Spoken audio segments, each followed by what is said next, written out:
l'affichage n'est pas encore bon, mais comme vous ne le voyez pas effectivement. Et je vais créer la solution en commençant à présenter notre intervenant. Et comme mon intervention ne durera que 2 minutes, on espère que ça suffira. Et que dans 2 minutes, les choses seront lancées, sinon il y aura une petite pause après ma présentation. Alors nous sommes très heureux d'accueillir donc Emmanuel Guy aujourd'hui, historien de l'art et docteur en préhistoire, ce qui est une double casquette, et qui, comme vous allez le voir dans la conférence d'aujourd'hui, est extrêmement importante, puisque c'est un spécialiste des 2 disciplines et... Alors attendez, on est 3 en fait, hein, excusez-nous. Alors je vais peut-être l'éteindre. Je ne sais pas comment ça fonctionne. Ah, c'est bon. J'ai éteint. Je ne sais pas si je vais le faire. J'en étais donc à présenter notre intervenant. Emmanuel Guy, donc, comme je disais, donc, avec cette double casquette, qui, comme vous allez le voir, donc, est fondamentale, qui a écrit un livre récent, dont il va en fait nous parler en partie, évidemment, à travers cette conférence, ce que l'art préhistorique dit de nos origines, donc paru chez Flammarion l'année dernière, il y a 1 an exactement, 2017, qui est donc un ouvrage qui essaye de faire une histoire de l'art préhistorique, et de comprendre, de replacer cet art dans une société donnée, comme vous allez le voir. Alors, il a aussi écrit un autre livre en 2011, La préhistoire du sentiment artistique, paru aux Presses du Réel, qui est aussi dans cette même veine. Alors je précise, même si vous aurez plus d'informations à la fin de la conférence, que normalement est prévue une signature juste après la conférence, donc par Valérie Labbé. Et pour les détails, en fait, je vais m'en occuper pendant la conférence. Donc, si tout va bien, vous aurez une possibilité de discuter avec l'auteur, puisqu'il y aura peu de questions, hein, on a une taille limite assez serrée, donc discuter avec l'auteur et éventuellement de faire dédicacer le livre. Voilà, je pense que tout est prêt, non? Non, pas du tout. Il faudrait, en théorie, si j'ai bien compris, il faudrait changer d'ordinateur. D'accord. Ça ne va pas être très long, bien sûr. Formidable. Alors nous on a les images devant nous, donc moi c'est très bien pour moi.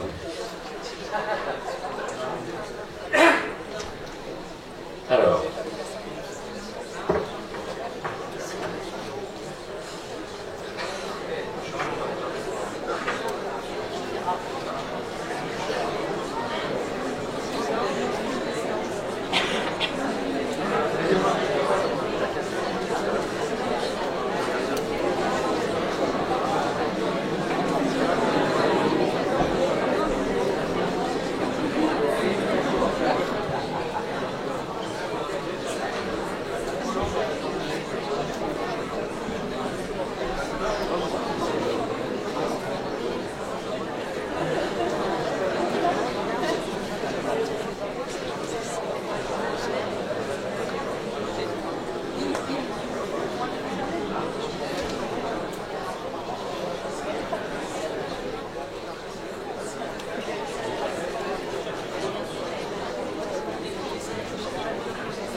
Nous étions justement en train d'envisager la chose sans image, et là, miracle, nous voilà sauvés. Donc vraiment nos excuses pour ces petits soucis, c'est le début du festival. Normalement, tout est bon, l'image est à peu près visible pour vous. Et donc je suis heureux de laisser enfin la parole à Emmanuel Guy qui va pouvoir donc vous présenter. Alors est-ce qu'il serait possible en technique de baisser juste l'éclairage au-dessus de nous pour que les images... Voilà, c'est parfait, merci. Formidable, vous voyez que tout est résolu, donc je laisse la parole, je vais m'éclipser un instant et je reviendrai pour... Alors du coup, il y aura très peu de questions à la fin, donc soyez très attentifs pour ne rien manquer de la conférence. Merci beaucoup de votre patience. Merci à vous. Merci, désolé pour ces petits problèmes techniques. Merci d'être venus aussi nombreux. Je suis très très heureux d'être ici pour parler de préhistoire, bien sûr. Alors c'est sur le thème évidemment des images, et je pense que les images, au fond, permettent de sortir un peu de l'aridité de la culture matérielle pour nous préhistoriens et d'aller vers le domaine des idées. Et en tout cas, moi, c'est le travail que je m'efforce de faire à travers un matériau qui est un matériau très précis, qui est celui qui est au fond tout ce qui relève des modes de représentation. Je veux dire par là, ce qu'on a l'habitude d'appeler le style. C'est quelque chose qui pendant très longtemps a été traité principalement comme un outil chronologique, à une époque où il n'y avait pas beaucoup d'autres possibilités de dater les œuvres. Et je dirais qu'au-delà de ça, et aussi avec l'expérience de l'histoire de l'art, il m'a semblé très important de s'intéresser, indépendamment de toute question chronologique, à la question du style. Pourquoi? Parce que ces questions de style sont d'abord et avant tout des questions de code, de convention et de langage. Et donc ces conventions, ces systèmes de représentation nous renvoient évidemment à des cultures différentes, le cas échéant, et il m'a semblé qu'il permettait aussi de poser un certain nombre de questions sur un plan plus social ou sociologique. Et donc c'est l'objet du livre qui a été présenté il y a quelques minutes et donc qui est sorti il y a un an, et dont je vais vous parler maintenant de manière évidemment plus synthétique. Alors, avant de commencer, bon, un repère, je pense que quelques grandes balises générales pour qu'il n'y ait pas d'ambiguïté, pour la clarté du propos. La période dont on parle, c'est le paléolithique supérieur, hein, ça se situe, donc moi je travaille uniquement sur le paléolithique européen, principalement sur le paléolithique européen, donc dans une période qui va de 40 000 à moins 10 000 avant le présent. Donc on est à la fin de la dernière glaciation du Pléistocène. Ce moment correspond à l'arrivée de Sapiens en Europe, et c'est aussi le moment où on voit de manière tout à fait presque simultanée, si on peut dire, apparaître des témoignages que l'on ne connaissait pas avant en Europe, qui sont donc évidemment l'art figuratif, mais aussi, et de manière beaucoup plus intensive, on va dire, les parures et les sépultures. Voilà, alors les gens dont on va parler sont des chasseurs-cueilleurs, ils le resteront au-delà même du paléolithique supérieur jusqu'au mésolithique, et donc on va s'intéresser à cette notion d'organisation sociale de ces groupes de chasseurs-cueilleurs, et ce que, au fond, les images peuvent dire de cette organisation sociale, si tant est qu'elles puissent dire des choses.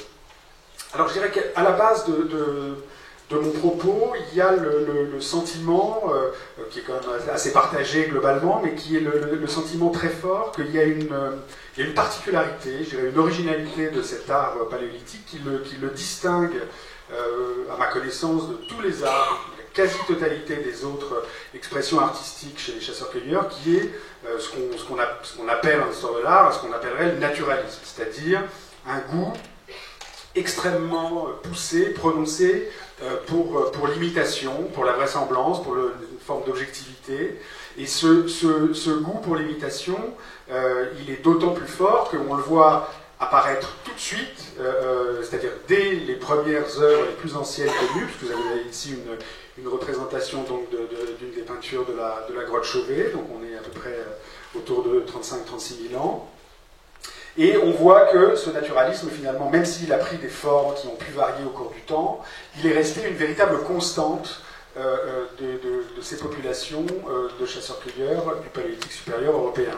Et de fait, quand on regarde un tout petit peu, alors je ne prétends pas du tout rassembler l'ensemble des témoignages extra-européens, mais quand on regarde un tout petit peu ce qui se passe dans d'autres types de sociétés de chasseurs-cueilleurs, on voit au contraire des formes qui sont des formes beaucoup moins naturalistes, beaucoup moins réalistes, beaucoup plus abstraites ou symboliques, et d'ailleurs sans doute symboliques parce qu'elles ont pour fonction première, au fond, d'engager un dialogue d'une manière ou d'une autre avec le surnaturel.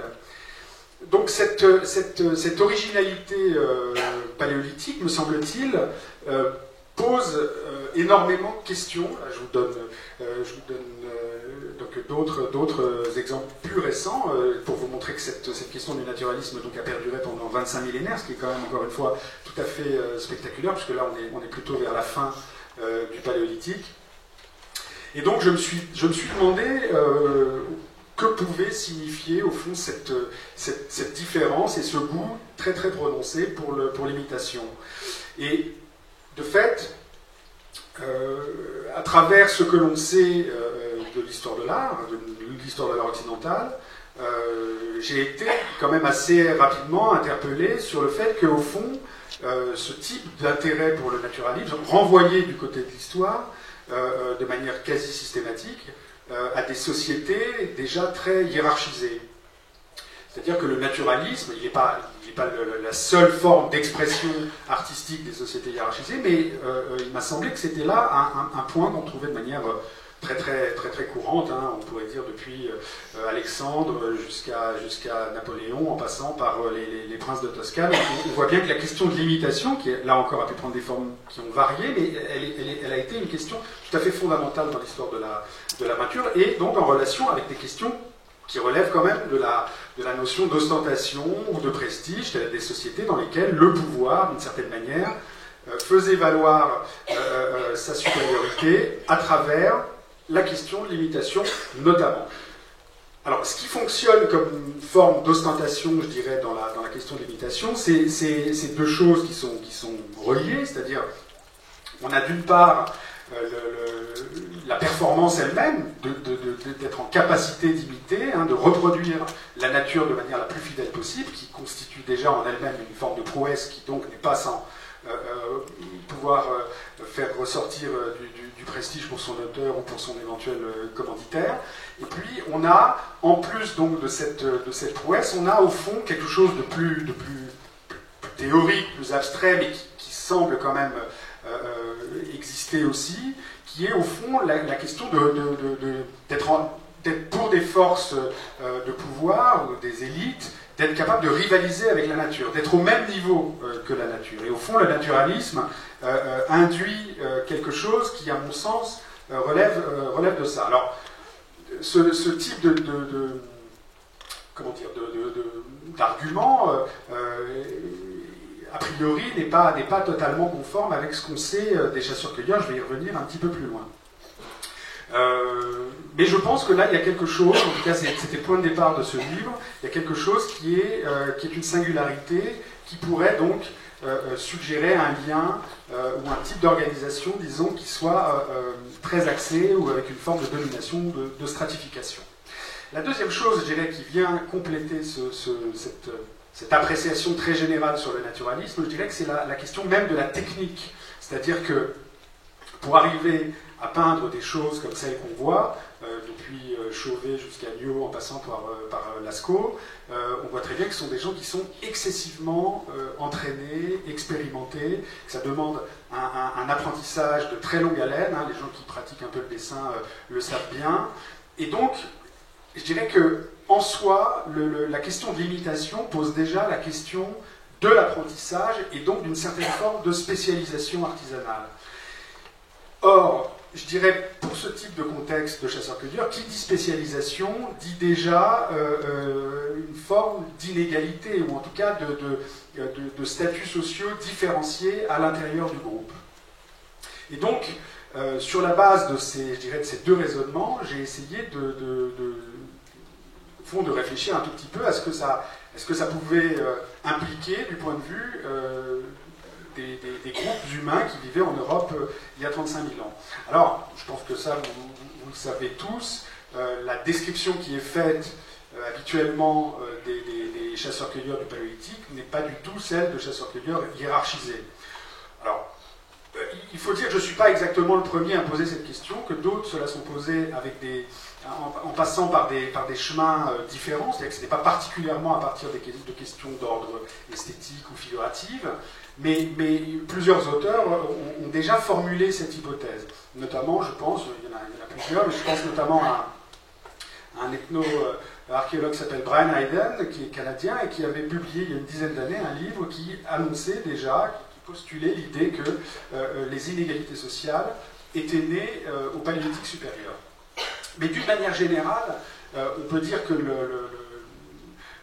la définition ou le modèle qui fonctionne quand on parle des chasseurs-cueilleurs du Paléolithique supérieur, ce sont beaucoup plus donc, des sociétés extrêmement égalitaires, qui vivent totalement en harmonie avec la nature, qui ont une très forte mobilité, qui se déplacent en fonction des ressources saisonnières, et dans lesquelles donc il n'y a aucune réelle division.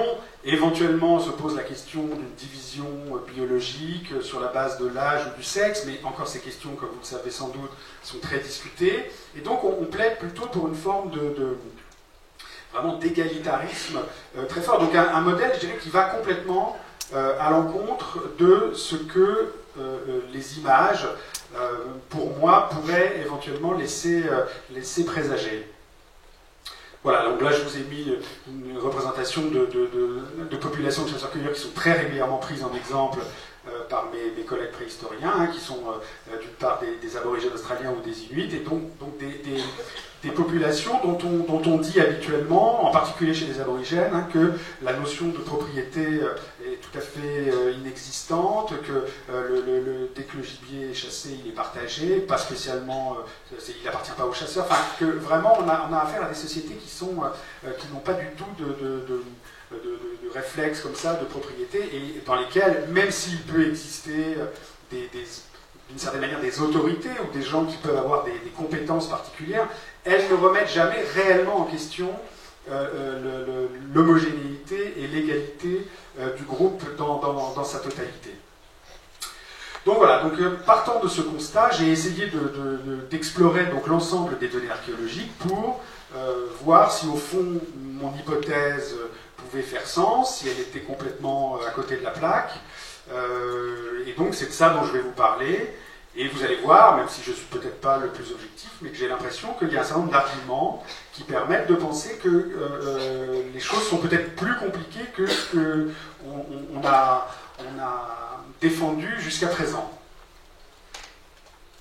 Alors, avant même de rentrer sur le domaine de la culture matérielle, je dirais que la première découverte pour moi, ça a été de réaliser, peut-être je le savais, mais enfin je l'avais mis de côté, comme pas mal d'autres aussi autour de moi, c'est de réaliser l'existence de chasseurs-cueilleurs hiérarchisés pour le coup, c'est-à-dire des chasseurs-cueilleurs qui ne répondent pas du tout au modèle que je viens de décrire, et qui se caractérisent au contraire par des inégalités sociales et des inégalités de richesse en particulier très importantes, avec une forme de noblesse héréditaire qui se transmet des privilèges, enfin, des choses, je dirais, qui sont très proches de celles qu'on peut rencontrer déjà dans les premières sociétés agricoles.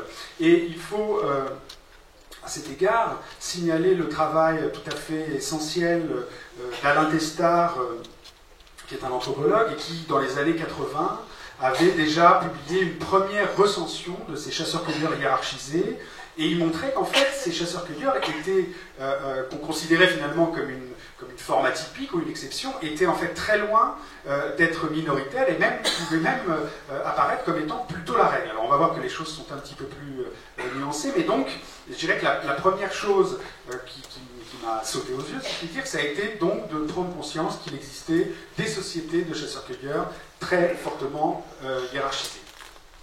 Alors, puisqu'on parle de Testard, voilà donc une carte qu'il avait établie de ces fameux chasseurs-cueilleurs inégalitaires. Je vais détailler un petit peu le pourquoi du comment dans quelques secondes. Et donc, vous voyez qu'il y a toutes les zones assurées correspondent à des économies, ce ce qu'il appelle donc des économies à stockage, hein, qui sont en fait la cause première de cette inégalité. C'est-à-dire qu'en fait, l'apport, je dirais, principal de Testard sur le sujet, ça a été de montrer que, contrairement à ce qu'on a longtemps pensé, et c'est-à-dire c'est sans doute aussi une des raisons pour laquelle, quand on parle du paléolithique supérieur, on fait référence très souvent à des chasseurs-cueilleurs égalitaires, c'est qu'il y a une idée forte en arrière-plan, qui est qu'au fond, les inégalités sociales sont apparues réellement à partir du passage à l'agriculture, c'est-à-dire quand les hommes ont commencé à produire, donc à s'approprier la terre, à faire des surplus, et donc de là sont nées déjà des formes d'inégalité entre les groupes, entre ceux qui se considéraient comme propriétaires, etc., et des choses qui, théoriquement, n'existaient pas du tout avant. Or, le travail tout à fait essentiel de Testard en la matière, ça a été de montrer que ce n'est pas l'agriculture en soi qui crée l'inégalité. Ce qui crée l'inégalité, c'est le stockage. Et le stockage, il vaut aussi bien pour des ressources domestiques que pour des ressources sauvages. Et donc, fort de ce constat, il met en évidence, si vous voulez, le fait qu'il existe, dans un certain nombre de cas particuliers, soumis à un contexte particulier dont on va reparler dans quelques secondes, il existe des populations qui ont été amenées à faire des stockages en très grande quantité, et ces stockages ont conduit, de la même manière que dans les sociétés agricoles, à créer déjà des formes d'appropriation, de privatisation de la terre et des ressources qui ont donné exactement le même type d'inégalité que ce qu'on connaît bien plus tard. Alors, ce que la carte montre, et qui est très important, c'est qu'au fond, ces chasseurs-cueilleurs stockeurs, donc, ils ne se trouvent pas partout. Vous voyez qu'ils sont situés majoritairement dans l'hémisphère nord. Et pourquoi ils sont situés dans l'hémisphère nord? On a un exemple, en fait, qui est situé dans une zone tropicale, mais qui est relativement atypique. Il y en a peut-être quelques autres là, depuis que la carte a été établie, mais il y a quand même une majorité, en gros, de stockeurs qui se trouvent dans l'hémisphère nord. Et la raison que donne Testard sur ce phénomène, elle est la suivante. Il dit que pour qu'il y ait stockage, au fond, ce n'est pas quelque chose de spontané. Pour qu'il y ait stockage, il faut qu'il y ait une double condition. Cette double condition, c'est d'une part, évidemment, des ressources très abondantes, mais des ressources très abondantes sur une courte période. C'est-à-dire que c'est l'alternance entre abondance de ressources et pénurie saisonnière qui va conduire les populations de chasseurs-cueilleurs, en tout cas celles qui sont dans ces milieux prédisposés, à stocker. Donc vous voyez, il y a vraiment là un lien dialectique entre les deux choses, et c'est ce qui fait que ces populations, soumises à des périodes de pénurie extrêmement sévères, ont donc été amenées à faire des stocks quand elles le pouvaient. Vous notez que tout ça se situe quand même dans l'hémisphère nord, et que les gens qui nous intéressent particulièrement étaient aussi dans cette même région. Donc, même si les conditions environnementales étaient particulières, on peut se demander pourquoi, au fond, ils auraient échappé à cette règle. Alors, je vais détailler un tout petit peu pour qu'on comprenne bien, à travers un exemple qui est tout à fait emblématique de ces chasseurs-cueilleurs stockeurs, qui sont donc les Indiens de la côte nord-ouest de l'Amérique. Donc c'est une zone qui est située, en gros c'est ce bandeau côtier qui va du sud de l'Alaska jusqu'au nord de la Californie. Et donc on a affaire ici à des populations majoritairement de pêcheurs qui pêchent majoritairement le saumon, qu'ils récoltent, si je puis dire, dans des quantités absolument phénoménales. Ce saumon ensuite est fumé et peut être stocké, pendant plusieurs mois, peut-être même au-delà. Et donc, il y a une économie à stockage qui s'est développée. Alors, on ne sait pas exactement à quelle heure, j'allais dire, à quel moment. On a déjà des traces d'occupation de la côte autour de moins 15 000, mais c'est sans doute quand même nettement plus tard que cette économie s'est développée. Et donc là, on a affaire à des gens qui sont vraiment dans un rapport d'appropriation très fort, qui a conduit, donc, comme je vous le disais, à vraiment une forme de stratification sociale extrêmement stricte, avec une noblesse héréditaire, vraiment une aristocratie qui se transmet les privilèges et les noms par la filiation. On a également une classe, une catégorie ou un rang inférieur de roturiers. Et puis vous avez en dernier ressort des esclaves qui sont la propriété exclusive de la noblesse. Donc vous voyez que là on a vraiment affaire à des chasseurs-cueilleurs qui ne plaisantent pas, hein. On n'est pas du tout dans le même type de description que lorsqu'on parle des Australiens par exemple. Alors, un des mécanismes, je dirais, de la légitimation du pouvoir, et ça renvoie à ce que je disais tout à l'heure hein, autour de la question du prestige et des productions artistiques, c'est le fait que les... Donc si vous voulez, bon là je suis obligé de simplifier à outrance, mais en gros, on peut dire que la logique générale, c'est que ces gens développent un type d'économie qui permet de devenir riche, que de là naissent des mythes qui viennent légitimer l'appropriation territoriale et l'appropriation des ressources et de la richesse, etc. Ces mythes d'origine, ils vous disent que vous êtes le lignage du corbeau, du castor ou de l'ours, et que vous êtes à l'origine du monde, et que donc non seulement vous êtes indélogeable, mais vous êtes déjà par vous-même quelqu'un de totalement sacré. Enfin bon, des choses sont toutes assez communes. Et donc, dans cette région, comme dans d'autres régions où on trouve des chasseurs-cueilleurs hiérarchisés, on a toute une série de mythes comme ça qui viennent légitimer, qui permettent d'asseoir pour l'élite son pouvoir, et qui se manifestent aussi par une production artistique extrêmement abondante d'objets de prestige, qui sont aussi bien, donc je pense que vous connaissez les grands mâts héraldiques hein, qu'on trouve devant les maisons. Alors oui, chose que je n'ai pas dit, qui est quand même très importante, c'est que ces groupes stockeurs inégalitaires, évidemment, ont une très faible mobilité. Hein. Ils sont quasiment sédentaires, ou en tout cas semi-sédentaires, c'est-à-dire qu'ils vivent dans des grandes maisons en bois qui pendant 7, 8, 9 mois et ne partent que pour des expéditions spécialisées, mais en gros, donc, on est vraiment très très près de la sédentarité. Ça, c'est un des principes, puisque c'est le stockage précisément qui permet donc cette sédentarité.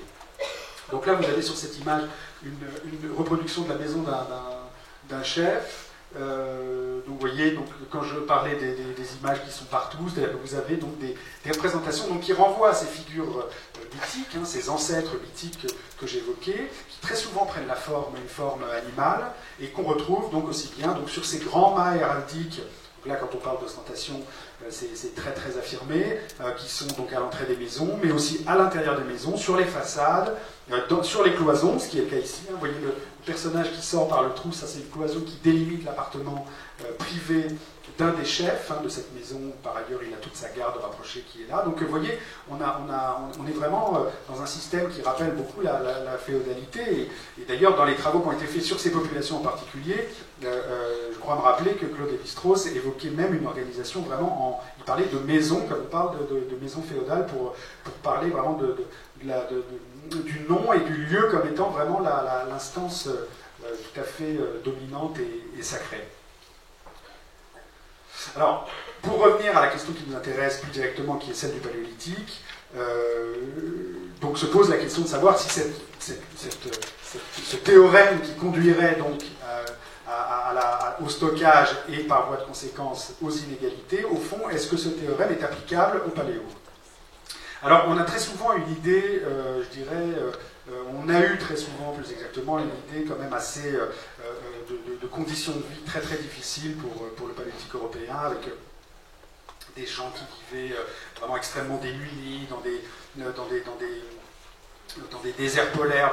Bon, aujourd'hui, on sait que les choses sont beaucoup plus nuancées que ça, et même très différentes, puisque au fond, on arrive...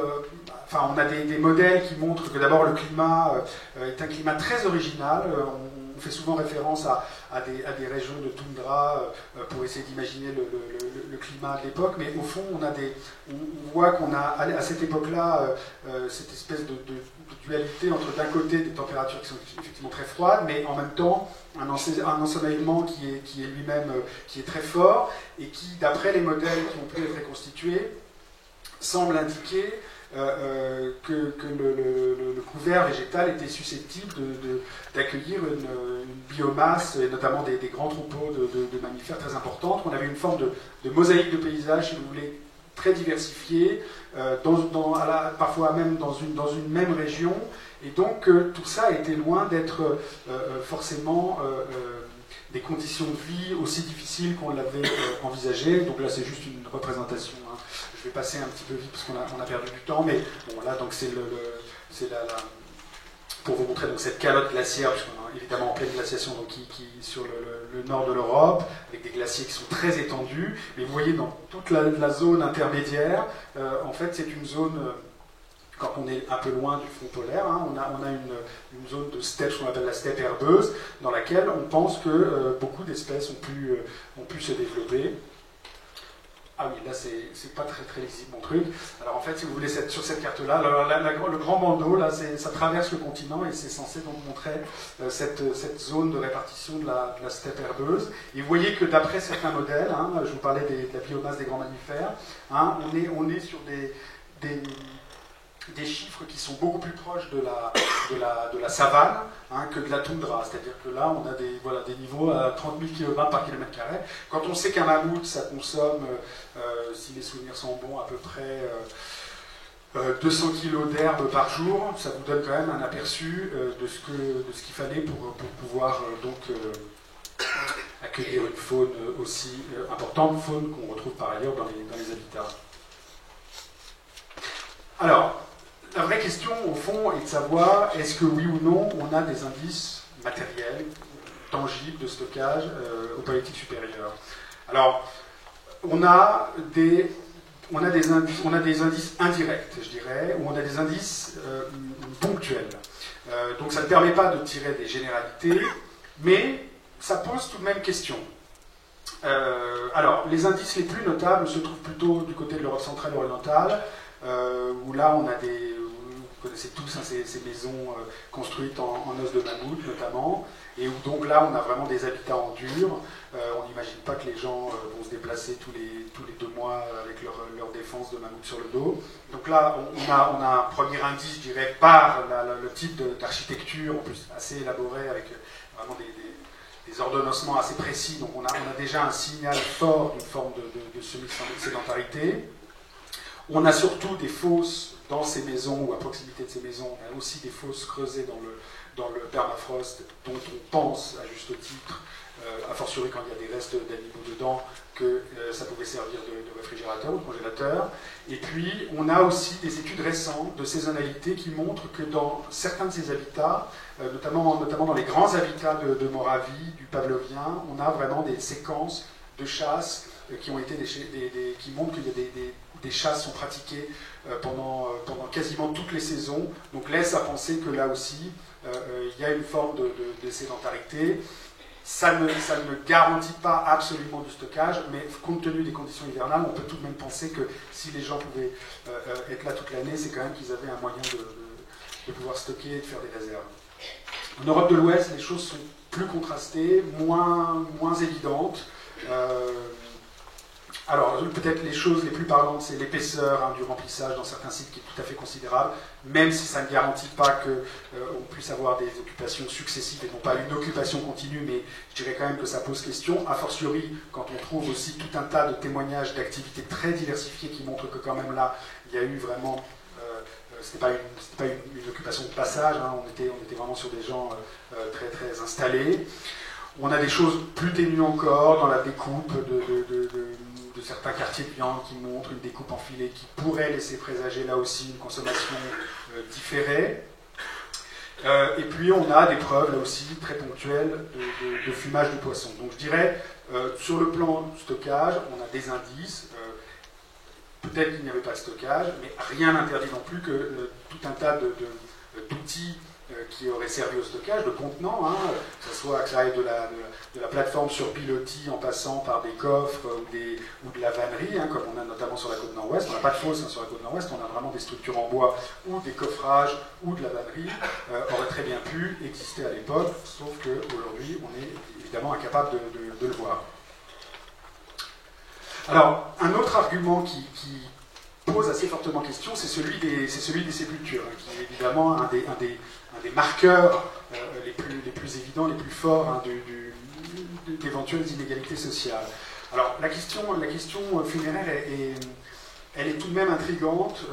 Elle ne permet pas davantage de trancher, mais elle est tout de même intrigante, à mon avis, pour 3 raisons principales. La première raison, d'abord, c'est la rareté de ces sépultures, puisque, comme vous le savez, on a une centaine de sépultures pour 25 millénaires, ce qui est quand même excessivement peu, mais c'est quand même un petit peu, donc ça pose la question, au fond, de savoir est-ce que là, on n'avait pas des gens qui bénéficiaient d'un traitement funéraire et pas d'autres. Ça, c'est le premier point. Le deuxième point, il est relatif donc à la richesse de certaines tombes, qui est donc une richesse, là encore, très exceptionnelle, très ponctuelle, mais qui, quand même, pose très sérieusement question.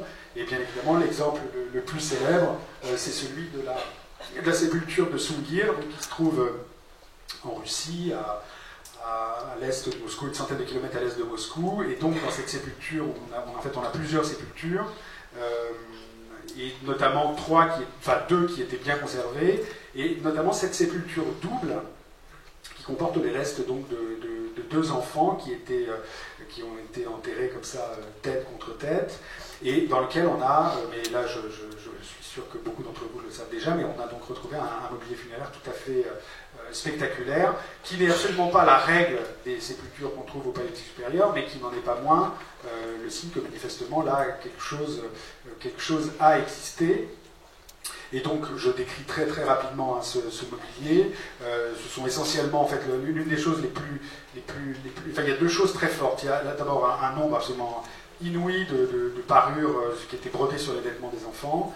Je crois que c'est à peu près entre 4 et 5 000 parures perles d'ivoire pour chaque enfant, quand on sait que chaque perle demande à peu près 1 heure de travail. Vous imaginez donc le temps de travail qu'il a fallu pour réaliser ces vêtements. Des coiffes avec des dents de renard, de carnivore, donc au niveau de la tête. Et puis surtout un mobilier en ivoire extrêmement qui interpelle beaucoup, parce que c'est majoritairement des armes. Alors s'agissant d'enfants, ça surprend quand même un peu. Et donc on a des poignards en ivoire, des javelots et des lances, comme vous pouvez le voir sur cette petite reproduction illustrée comme ça. Et on a des lances qui sont donc sculptées enfin, c'est de l'ivoire massif qui est sculpté dans des défenses de mammouth. Donc vous voyez là, on a quelque chose qui relève quand même manifestement, en tout cas qui évoque naturellement évidemment des questions de prestige, d'ostentation. Et dans le même temps, Sungir est intéressant, enfin cette sépulture en particulier est intéressante parce qu'on a des enfants relativement jeunes. En fait, dans le lot de sépultures qu'on trouve, on a quand même une dominance d'enfants. Et ça, c'est le 3e argument qui interpelle un peu sur la question inégalitaire, c'est-à-dire pourquoi autant d'enfants, parfois très jeunes, parfois même des nourrissons, et qui pose donc la question du mérite qu'il aurait pu avoir quand il s'agit d'un adulte. On peut se dire, ben voilà, le type était un chasseur extraordinaire, il a été enterré avec face, etc. S'agissant d'enfants très jeunes, par moments, c'est plus difficile à concevoir, et donc l'une des hypothèses, on ne peut pas exclure le fait qu'il y ait des manifestations d'affection, etc., mais l'une des hypothèses qui a été formulée notamment sur plusieurs sépultures magdaléniennes par Francesco De Rico et Marianne Van der Aren, a été de dire, donc au fond, ils sont trop jeunes, et donc peut-être ils sont déjà le signe d'une forme de transmission de privilèges par hérédité. Donc la question des sépultures ne permet pas davantage de trancher, mais comme vous le voyez, il y a quand même des aspects qui interpellent, qui sont questionnants. Et puis, quand on relit les données que je viens de croiser comme ça très rapidement, on s'aperçoit qu'au fond, il y a quand même une forme de coïncidence, pas tout à fait précis, mais on voit qu'il y a quand même, au fond, les sépultures, comme les témoignages artistiques, donc 2 éléments clés de ce qui pourrait être le signe marqueur de ces inégalités, on ne les retrouve pas partout, on les retrouve justement dans ces régions où on soupçonne que la biomasse était plus élevée qu'ailleurs. Donc, je dirais, il y a quand même là un argument à prendre en considération, qui est cette relation apparente, encore une fois à ce stade de l'enquête, entre production artistique, sépulture et région qui auraient été donc susceptibles d'être appropriées, accaparées, privatisées par une forme d'élite sociale. Alors, quid au fond de l'art paléolithique, de l'art dans les grottes, avec tout ça.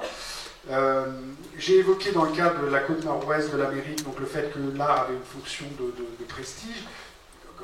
Il y a quelque chose de particulier sur la côte nord-ouest, qui est que tous ces animaux que j'ai évoqués, au fond, ils sont comme des blasons. Il y a un système proche de l'héraldique qu'on connaît nous, c'est-à-dire que ces animaux ne représentent pas des histoires. Ils ne sont pas dans des situations narratives, ils sont représentés juste pour eux-mêmes comme des signes, comme des symboles, si vous voulez, mais sauf que les gens qui connaissent le code, ils le décodent très vite et ils savent que tel animal renvoie à tel lignage, à tel privilège, à telle zone de chasse, à telle zone de pêche, etc. Donc il y a un système d'une signalétique, si vous voulez, dans laquelle l'image joue un rôle tout à fait important. Et donc, je me suis posé la question de savoir si, au fond, on ne pouvait pas retrouver quelque chose de cet ordre-là, sans parler forcément d'un système héraldique.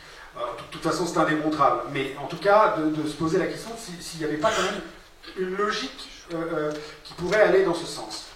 Et quand on regarde de manière générale, mais quand on regarde les propriétés de l'art paléolithique, on s'aperçoit qu'au fond, les choses pourraient coller ou matcher, comme on dit, hein, que les choses ne sont pas forcément incompatibles.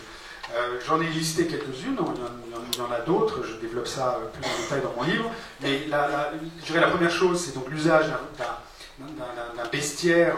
Déjà, le fait de privilégier la représentation animale n'est peut-être pas d'ailleurs innocente, le fait que ce soit toujours les mêmes animaux, un petit ensemble d'animaux représentés, mais qui ne correspond pas à la réalité de la totalité de la faune, évidemment à l'époque, hein, sont toujours avec des variations dans le temps, mais comme vous le savez, sont toujours au début des aurochs, des lions, des ours, des rhinos, mais après des chevaux, des bouquetins, des bisons, mais qu'on sort assez peu de ce cadre-là, qu'ensuite on a les animaux qui sont donc, comme le veut aussi le système des blasons de la côte nord-ouest ou même de l'héraldique, hein, les animaux sont représentés hors cadre naturel. Je veux dire que les types ont développé un savoir-faire extraordinaire pour représenter les bisons, mais jamais le bison dans un pré, hein, jamais le bison avec un arbre, jamais le bison avec le ciel, les étoiles, etc. Donc c'est toujours vraiment des animaux qui sont sortis du contexte, qu'on a par-dessus. On a aussi une codification en utilisant des effets géométriques qui sont très importants et qui, là encore une fois, je dis bien pourraient, rappeler, si vous voulez, une forme d'efficacité sémiologique dans la géométrisation sur les emblèmes ou sur les blasons dans l'héraldique. Hein. On connaît les animaux affrontés, opposés, qui se suivent, etc. Donc là, on retrouve, là, je vous ai mis en arrière-plan, je ne sais pas si c'est très visible, enfin, des choses, il suffit de regarder un petit peu Lascaux, on voit tout à fait ce type de configuration entre les sujets. Le fait que quand même des études sur un certain nombre de grottes montrent que... Alors c'est compliqué parce qu'il y a un aspect totalement confidentiel dans l'art paléolithique et en même temps on a des choses qui sont manifestement quand même liées à une préoccupation d'ostentation justement. Et notamment le fait qu'il y a une étude qui avait été faite justement par le Brian Hayden que j'évoquais plus tôt qui tendait à montrer qu'au fond les peintures ou les dessins, si vous voulez, les plus élaborés, les plus finis, les plus poussés se trouvaient dans la très grande majorité des cas dans les espaces les plus larges, les plus spacieux, hein, dans les zones donc susceptibles d'accueillir le plus de monde. Et au contraire, on avait des choses plus ou moins bien réalisées qui pouvaient être très cachées.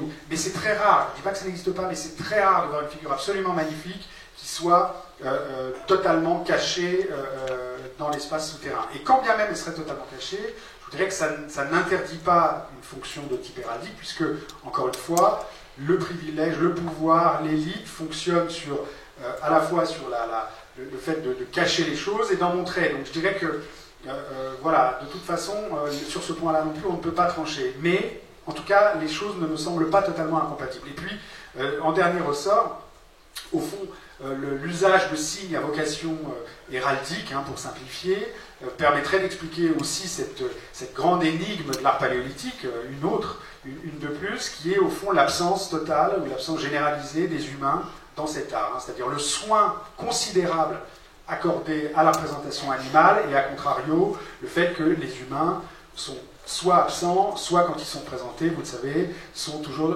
figurés de manière excessivement schématique. On comprend d'ailleurs qu'on ne sait jamais très bien si ce sont des hommes ou des créatures fantastiques. Alors, de manière, dans une partie un peu conclusive, disons, je vais argumenter sur trois éléments, trois indices très purement stylistiques, je dirais, qui, à mon avis, s'ils ne permettent pas de parler d'héraldique ou de choses comme ça, là je pense que cette hypothèse à laquelle personnellement je crois, mais je pense qu'elle est vouée à rester de toute façon, comme toutes les interprétations, indémontrables. En revanche, je pense qu'il y a quand même des arguments forts qui permettent d'établir un lien donc, entre la production artistique et un pouvoir qui serait fondé sur une économie à stockage.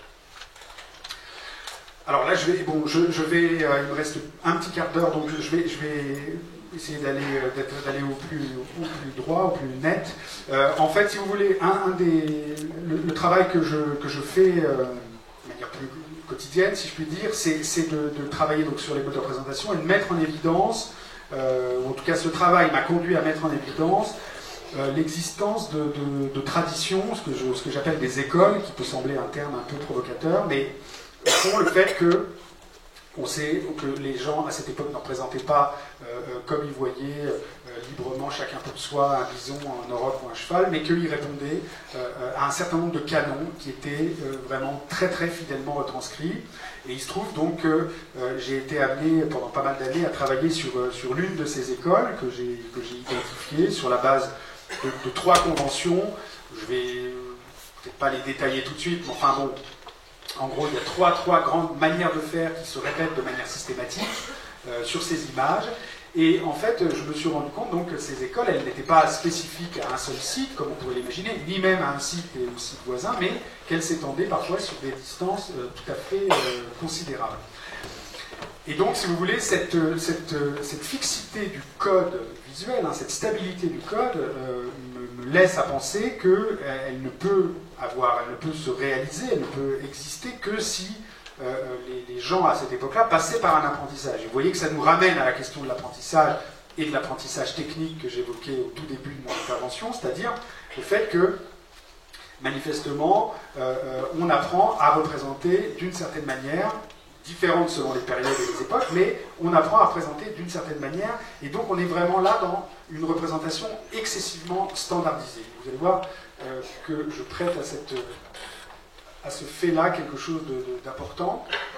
Alors quand je parle d'école, d'ailleurs, c'est pas, ça vaut pour toutes les époques, si je puis dire. Donc dès l'époque de la grotte Chauvet, les recherches qui sont menées actuellement montrent des correspondances stylistiques tout à fait notables avec d'autres sites. Alors parfois certains sites qui sont très proches de Chauvet, mais d'autres qui sont beaucoup plus loin. C'est le cas notamment d'une grotte qui se trouve en Roumanie, qui s'appelle la grotte Coliboaia. Et donc pour faire très rapidement sur ce tout petit exemple, il y aurait beaucoup plus à dire. Mais là vous voyez donc, outre une parenté thématique qui est aussi à prendre en compte, puisque ce sont justement les mêmes types d'animaux dangereux qui sont présentés dans les trois qualités, mais en plus on a, je dirais, là encore trois caractéristiques communes principales, qui sont d'une part le fait de privilégier plutôt la partie antérieure des figures, le reste du corps n'est pas toujours figuré, le fait aussi d'avoir des silhouettes qui sont extrêmement, pas tassé, mais enfin bon, avec une encolure comme ça, extrêmement voûtée, disons. Et ça, c'est quelque chose qu'on retrouve aussi bien à Chauvet que Alden qu'en Roumanie. Et puis des choses qui sont là encore des marqueurs qui sont assez spécifiques, qui sont notamment la manière tout à fait singulière et donc très stylistique, très conventionnelle, de représenter les oreilles des rhinocéros, de manière un petit peu comme des ailes de papillon, ce que vous voyez donc, sur ces trois exemples du bas, et qu'on retrouve aussi bien donc, à Chauvet qu'en Roumanie à 1400 km de là. Donc là encore, codification extrême de l'image. Et donc qui dit codification extrême de l'image dit désir de transmettre un message et que ce message reste compréhensible. C'est pour ça qu'il y a codification. Si c'est pas utile, chacun fait à sa sauce et c'est pas grave. Mais là, ce type de codification est clairement fait pour permettre une lisibilité pérenne des images. Donc c'est dire l'importance sur le plan social que devaient représenter ces images. Je vous ai parlé de Chauvet, je vous ai parlé de cet art de dire de la vallée du Coa qui s'étendait depuis l'Andalousie jusqu'en Aquitaine. Ça vaut aussi tout à fait pour la grotte de Lascaux, puisque le style Lascaux n'est pas exclusif de Lascaux. Hein. On connaît beaucoup d'autres grottes dans le sud-ouest de la France dont les figures reprennent un certain nombre de conventions tout à fait identiques à celles de Lascaux. Et puis ça va plus loin, on en retrouve au Portugal, on en retrouve dans le nord d'Espagne, et même jusque dans les Pouilles, où on a plusieurs figures qui vraiment reproduisent les conventions que l'on retrouve sur les peintures de Lascaux. Donc vous voyez, ça voyage quand même loin. Ça aussi, on va en reparler dans une seconde. Oui, ça c'est un exemple qui est amusant parce qu'on a deux grottes, donc on a Lascaux et puis on a la grotte de Gabillou qui est située à peu près à une soixantaine de kilomètres dans une autre vallée. Et bon, de la vie générale, Gabillou reproduit tout à fait le style qu'on trouve à Lascaux. Hein, c'est les mêmes conventions, en particulier cette manière très particulière qui consiste à laisser une réserve pour l'élément qui est destiné à... qui est destiné à l'arrière-plan, en l'occurrence la patte arrière. Vous voyez qu'elle est détachée du reste du corps. Bon, je vais y revenir dans une seconde, c'est un système qui est tout à fait typique de l'art de Lascaux. Et donc c'est intéressant parce que Gabillou reproduit complètement les conventions qu'on a à Lascaux, sauf que, et ça aussi les commentateurs s'accordent sur ce point, les gravures de Gabillou sont globalement assez mal exécutées. Elles sont un petit peu maladroites, on sent que le geste n'est pas assuré, qu'il y a des hésitations, il y a des repentirs, etc. Et donc c'est intéressant parce que si vous voulez, ça vous montre au fond que les images à cette époque étaient réellement apprises. C'est-à-dire que le type en l'occurrence a appris, le type ou la dame a appris à dessiner un cheval à la manière de Lascaux avant même de savoir complètement dessiner, si vous voulez. C'est dire à quel point la standardisation est forte et que, à mon sens, les images à cette époque-là étaient apprises quasiment par cœur. Et du reste, on a un certain nombre de sites qui posent question là aussi, qui sont des sites dans lesquels on a trouvé des plaquettes en pierre en très très grand nombre, avec des dessins, eux aussi souvent assez frustes, assez mal réalisés, voire enfantins dans certains cas, ce qui ne ressemble pas du tout normalement à ce qu'on trouve dans les grottes. Il y a eu plusieurs hypothèses qui ont été évoquées, notamment celle de sanctuaires symboliques, avec tout un truc autour des plaquettes. Moi, je pose la question de savoir si, au fond, on n'a pas, justement, là, la démonstration matérielle de cet enseignement, sur des réalisations par des apprentis, d'exercices, sur des plaquettes, dont, encore une fois, la particularité du dessin est d'être à la fois mal exécuté, mais aussi très fragmentaire, ce qui n'est pas du tout quelque chose qu'on retrouve avec la même constance dans les grottes, puisque là, vous pouvez très bien avoir une patte toute seule, un arrière-train tout seul, mais donc, dans les grottes, vous allez avoir une tête toute seule, mais c'est rare d'avoir un élément aussi secondaire. Donc, ces témoignages, même s'ils ne sont pas des preuves, posent tout de même la question de la réalité de cet apprentissage artistique. Alors pourquoi je vous parle d'apprentissage? Parce qu'encore une fois, comme je le disais à l'instant, si on admet que ces images servaient à transmettre un message et qu'on a organisé d'une manière ou d'une autre un apprentissage, une forme de spécialisation artisanale dans ces sociétés, je dirais qu'il y a fort à parier que les raisons de cet apprentissage soient liées à une forme de transmission, de prérogatives ou d'intérêt plus ou moins privé. Ce que je vous dis là rejoint aussi un autre aspect de cette question des écoles, qui est la diffusion aussi tout à fait considérable des images. C'est-à-dire que, comme vous l'avez déjà vu sur les précédentes cartes, la diffusion d'un style ne se limite pas à une région, mais parfois dépasse plusieurs centaines de kilomètres, voire même plusieurs milliers de kilomètres. Et ça, c'est une énorme question dans la mesure où on connaît peu d'exemples, a fortiori dans les sociétés de chasse habituelles, de diffusion d'un savoir avec la même rigueur, la même fixité, la même standardisation sur des distances aussi importantes. Mais quand vous vous intéressez justement à ces sociétés de chasseurs inégalitaires, vous apercevez que par principe, par mécanique même de ces sociétés, leur fondement les pousse à développer très souvent un commerce important d'objets de prestige, d'échanges, qui contribue justement à renforcer d'une manière ou d'une autre la place de l'élite. Donc toute cette circulation, je dirais, elle est déjà beaucoup plus courante dans les sociétés de chasse. Et dans le cas des Indiens de la côte nord-ouest en particulier, on constate qu'il y a un phénomène qui est tout à fait porteur, enfin, je veux dire, qui est vraiment moteur de la circulation des emblèmes ou des blasons dont je vous parlais tout à l'heure, qui est celui des mariages. Puisqu'en fait, dans ce type de société, les règles exogamiques sont en fait assez peu rigoureuses, c'est-à-dire qu'on va privilégier des mariages d'intérêt sur des règles trop strictes d'exogamie, et ces mariages d'intérêt peuvent se faire parfois sur des distances tout à fait considérables. Et donc, si vous voulez, à l'occasion de ces mariages, les artistes qui sont en charge d'assurer la transmission des privilèges et des biens réalisent sur commande des œuvres à des distances très importantes. Donc, voilà, encore une fois, ça n'est qu'une hypothèse, mais ça vous montre bien que la question de la circulation à très longue distance des images pourrait trouver, au paléolithique j'entends, pourrait trouver une forme d'explication notamment dans les relations d'alliance qui auraient pu avoir lieu donc, dans ce type de société inégalitaire.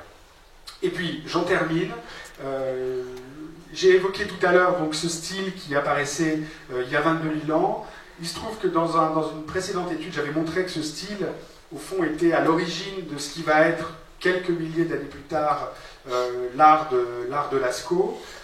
Je n'ai pas le temps de vous détailler exactement le pourquoi du comment, vous trouverez tout ça bien mieux expliqué dans mon livre. Mais ce que je veux dire, c'est qu'il y a quelque chose là, dans cette question, même d'une évolution interne du style qui est tout à fait intrigante. Pourquoi? Parce que, à ma connaissance, il n'y a pas dans l'art des sociétés de chasseurs égalitaires, si vous voulez, l'art n'évolue pas, il peut être remplacé, un style peut être remplacé éventuellement par un autre, lié à des mouvements de population, mais il n'évolue pas dans sa forme, il n'évolue pas dans ses fondements. Or là, on a quelque chose de tout à fait singulier qui nous renvoie beaucoup plus, justement, à des logiques de sociétés historiques, ou en tout cas des sociétés qui sont travaillées par des rapports de force importants, et donc qui vont conduire à des mouvements, à des transformations, à des évolutions qui sont peu tolérées dans les sociétés de chasseurs-cueilleurs les plus égalitaires. Pourquoi? Parce qu'encore une fois, comme je vous le disais, il n'y a pas, le pouvoir individuel est réduit au minimum, et tout l'objectif, je simplifie, mais c'est quand même l'idée générale, tout l'objectif de ces sociétés est de maintenir l'ordre du passé, et non pas de se transformer. Donc je dirais, encore une fois, que la question même de la transformation du style dans l'art paléolithique pourrait être le symptôme d'une forme déjà de société hiérarchisée. Là, je rentre dans un détail que je vais vous épargner. Bon, alors très bien, puisque vous y tenez. Donc en fait, si vous voulez, l'une des transformations, donc j'évoquais le fait que le style donc, de cette vache qui est dessinée au trait et que vous retrouvez, d'ailleurs on retrouve de manière assez frappante, je pense, sur les parois de Lascaux, donc le profil général, de manière d'autant plus frappante qu'en plus on a vraiment le contour, puisqu'il y a un repentir, et il y a le contour qui est laissé, et donc vous voyez qu'on est donc très proche. Simplement, à Lascaux, les peintures sont présentées avec des aplats de couleurs, mais la conception même du dessin est totalement calquée à mes yeux sur des canons qui étaient déjà en vigueur 3 ou 4 000 ans plus tôt. Et donc il y a cet héritage qui est très fort, et en même temps, comme je vous le disais, c'est une évolution, et cette évolution, elle se manifeste aussi par des ruptures, par une rupture très importante, considérable, qui est, au fond, à partir de Lascaux, le désir de représenter les sujets dans les 3 dimensions. Et ça, c'est un point tout à fait essentiel à cette époque-là. Je ne dis pas que ça ne s'est pas réalisé déjà avant, on l'avait vu avec Chauvet, mais à l'époque de Lascaux, c'est quelque chose qui revient après une période où la question ne se posait plus du tout, puisque là, vous voyez qu'on a des représentations qui sont en pure silhouette, avec en plus une patte à chaque train, et donc il n'y a aucune possibilité de représentation tridimensionnelle dans ces conditions, parce que le contour est totalement linéaire, et que les pattes sont uniques à chaque train. Et il se trouve qu'on a des tentatives, parfois même, là on a une peinture qui se situe dans la grotte du Pechmerle, sur la frise noire du Pechmerle, et on a des exemples de figures qui cohabitent, donc, totalement le même style, qui cohabitent avec d'autres peintures qui reprennent donc ce schéma que je viens de vous montrer, d'une patte unique à chaque train. Mais donc on a aussi des tentatives de pattes double avec des représentations paires. Et vous voyez qu'à cause de la linéarité de ce contour, les membres sont totalement frontalisés, c'est-à-dire rabattus sur le plan unique, hein, un tout petit peu comme une découpe en ombre chinoise, et qu'il n'y a aucun effet de perspective. Ce que Lascaux incarne, c'est justement l'invention d'une forme de perspective dans ce contexte de linéarité, et c'est ce que je vous montrais juste avant, c'est-à-dire c'est ce principe qui consiste à laisser un espace vierge, donc vraiment de casser en quelque sorte la figure, même de manière un petit peu artificielle ou grossière, mais pour permettre de représenter dans les 3 dimensions. Je vais très très vite. Ce que ça signifie en termes d'évolution conceptuelle est tout à fait considérable. De passer de représentations en pure silhouette à des représentations dans lesquelles on se met à représenter les pelages, à exprimer à travers le pelage lui-même et des effets de modelé, à représenter à travers l'usage de la réserve la perspective. Tout ça, c'est des changements de regard, si vous voulez, qui sont considérables. Et donc, comme je le disais, je pense que c'est le fait qu'il ait pu avoir ce type d'évolution dans une société de chasse est quelque chose d'assez inattendu. Et voilà, voilà, je crois que je vous ai tout dit, parce qu'il est quart en plus. Voilà, l'enquête continue, et je vous tiendrai au courant.